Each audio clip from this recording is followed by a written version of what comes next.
On est présentement au rendez-vous Pan québécois à Laval et on rencontre Kevin Raphaël. Ça va bien? Kevin, t'es commentateur, animateur, humoriste, puis beaucoup d'autres affaires. Est-ce que tu pourrais me parler de ton parcours scolaire? Yo, j'étais poche. Mais non, somme toute, ça a bien été. Tu sais, je pense que mon parcours scolaire a été marqué par Madame Grégoire, mon enseignante, qui m'avait mis dans le journal étudiant parce que j'étais un turbulent bavard. Elle m'a focus dans le journal étudiant, elle m'a focus avec le football, elle m'a focus avec son art en spectacle. Fait que je la remercie beaucoup pour... C'est grâce à elle que je suis ici. Je m'en vais la voir lundi. Je vais aller la voir et lui donner des fleurs lundi.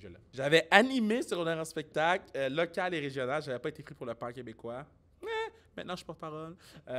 Mais j'ai vraiment aimé mon expérience. Si je suis ici aujourd'hui, pas juste comme porte-parole, avec tout ce que je fais dans mes journées, c'est grâce à un spectacle.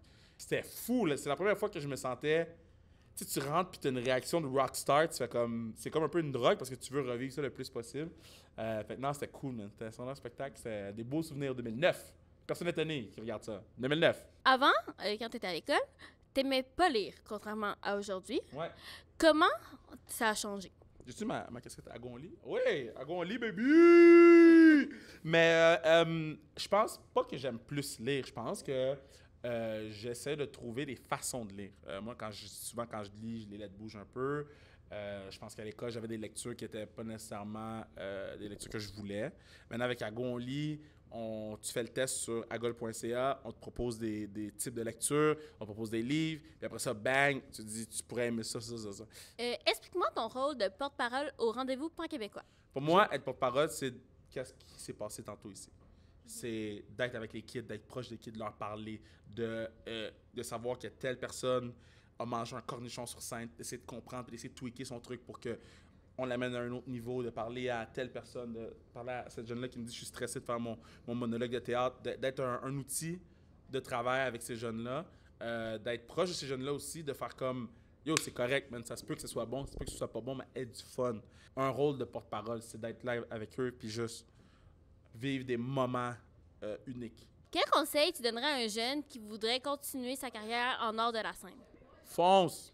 Fonce! Qu'est-ce que t'as à perdre? On vit une vie. So, fonce. Au pire, il y a d'autres choses qui vont arriver. Genre, on est choyé d'être au Québec où les opportunités sont grandes de pouvoir faire qu'est-ce qu'on fait. On peut être sur YouTube, on peut faire ça en spectacle, on peut, quand vous allez être plus vieux, faire de la scène dans des bars, vous pouvez... On vit dans des TikTok, on vit dans une ère où, au Québec, le talent est reconnu. Que ce soit par un petit groupe, moyen groupe, grand groupe. Fonce! On est chanceux de vivre ici. Profitons-en. Faisons des choses qui sont hors de l'ordinaire. Faisons des choses qui sont touchantes, tristes, qui nous rendent heureux, mais qui nous font ressentir des émotions quelconques. So, fonce! Go! Rien à perdre. J'aurais aimé que quelqu'un me dise fonce, Kev. Parce que souvent, quand tu es jeune, ils disent « Ah, mais prépare-toi un plan B. » Je ne dis pas préparer un plan B. Je suis allé à l'université. Puis je suis allé à l'université jusqu'à ce que ça commence à marcher la télé. Il me reste 4 cours à finir, Université de Montréal. Pouvez-vous me donner mon diplôme, s'il vous plaît? Ça fait 10 ans, guys. Ça fait 10 ans. C'était Yasmine au rendez-vous Pan québécois. Yeah, on flex! Flex, Yasmine! Yes! Flex!